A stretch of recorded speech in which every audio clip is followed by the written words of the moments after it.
Right, got my disco ball celebration.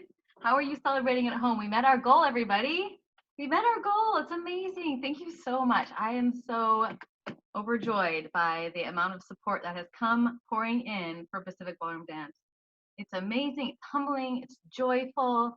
And I also just love this telethon. It's just a lot of fun. But I'm going to draw some more prizes. Remember, any donation you make, you get it in. And any donation you make, you get a name in the hat. So here we go.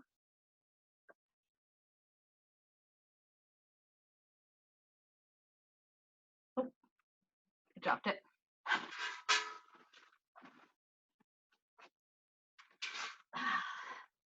Here we go. Alrighty. This is my favorite. Oh dear. Let's draw some names, shall we? All right, this is for 2 more shirts. Let's do 4. Got 4 names. We'll do 4 shirts. And we've got the Meekum family. They get a shirt. These are limited edition, so pretty awesome. We have Colin Evans with a quarantine shirt. We have Hannah and Landon Anderson, a PBD quarantine shirt, and Rosita Mayo. Okay, and now we're going to give away let's see, the red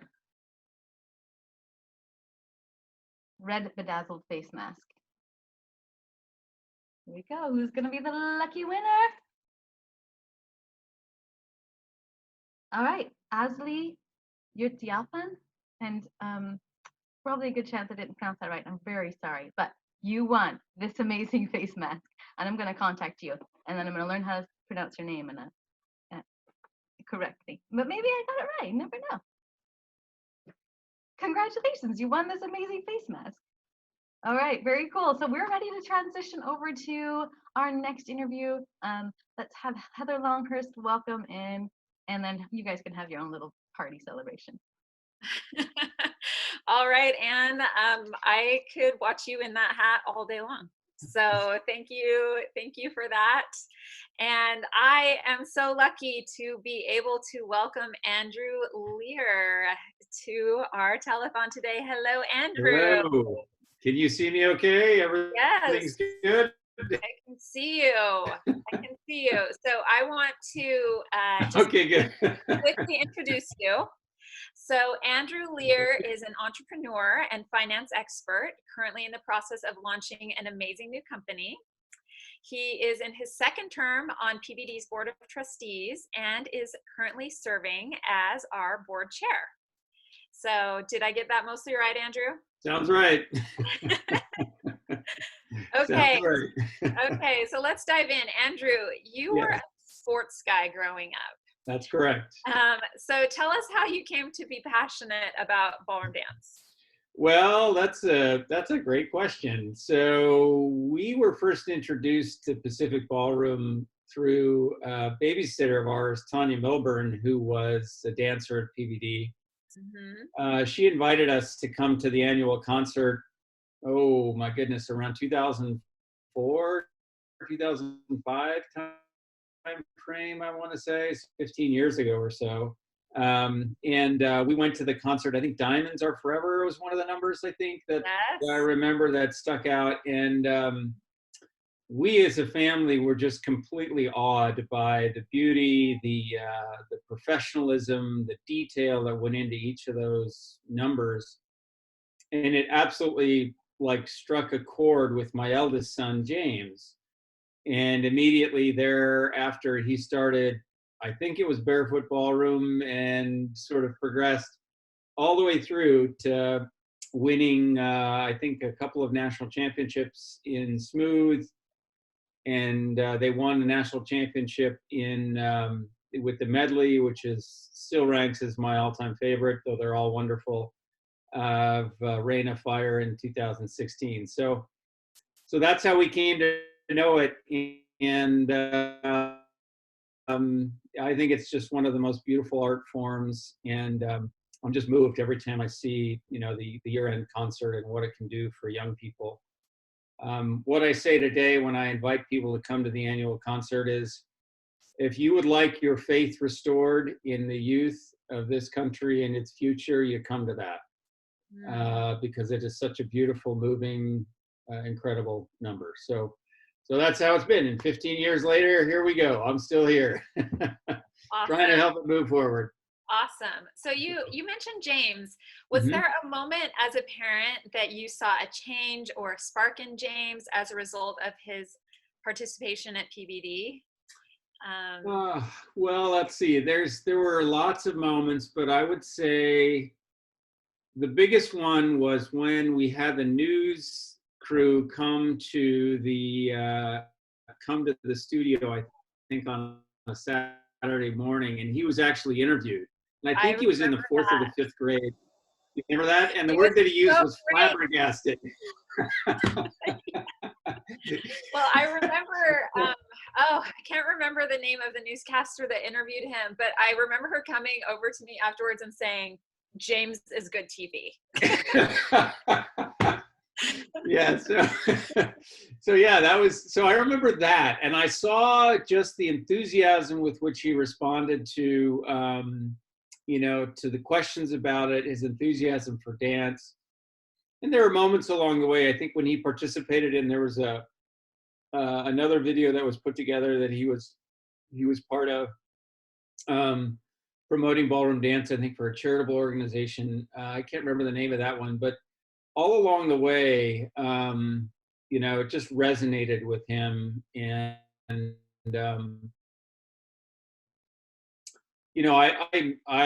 so appreciative what it taught him from an emotional maturity standpoint, like coordinating with each of his dance partners. It really helped him develop emotional maturity. And I could tell in moments throughout high school, his comfort level in interacting with adults. And I just had, distinct, impressions that maturity came from his growth that's come through ballroom dance. He could carry on a conversation with adults, when he was in high school, which I can't say for all my other kids, but for James, he did really, really well that way. And I attribute a lot of his maturity to what the experience with dance. I mean, it's just, all along the way, they're just tremendous, moments for him and us as a family. That's awesome. So Andrew, talking about your role on the board, one of the responsibilities of the board is to oversee the strategic vision of Pacific Ballroom Dance. And obviously, considering the uncertainty that a global pandemic adds to the picture, what do you see as key elements of our strategy moving forward? Very good question. So we want to continue to see, growth and participation in all of the teams, as well as individual dancers coming through, participating in the coaching and instruction that's offered through the studio.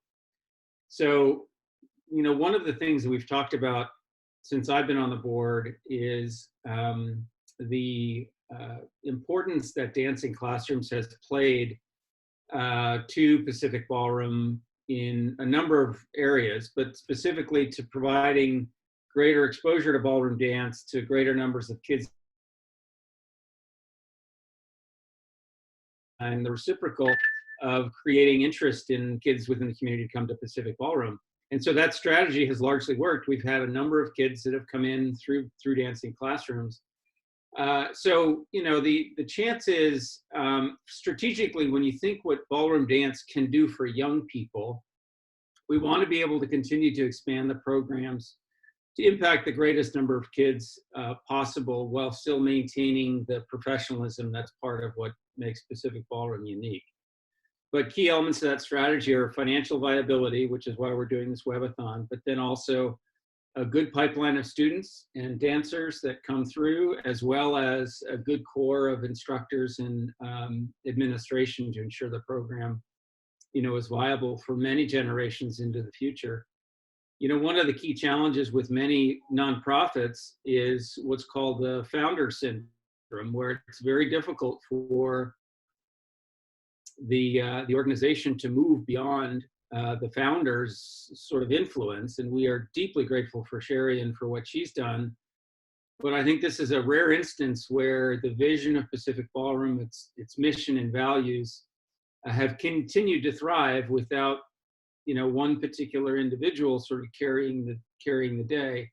It's built on a number of people who share in the same vision, who share in the same values that we'd like to expose our young people to. And so, my greatest sort of joy would be to see Pacific Ballroom carry many generations into the future, and the torch carried by many other people who really understand the value that it can bring to young people, from emotional maturity, appreciation of the arts, a deepening of their understanding of humanity, the ability to communicate with their partners, the ability to enjoy the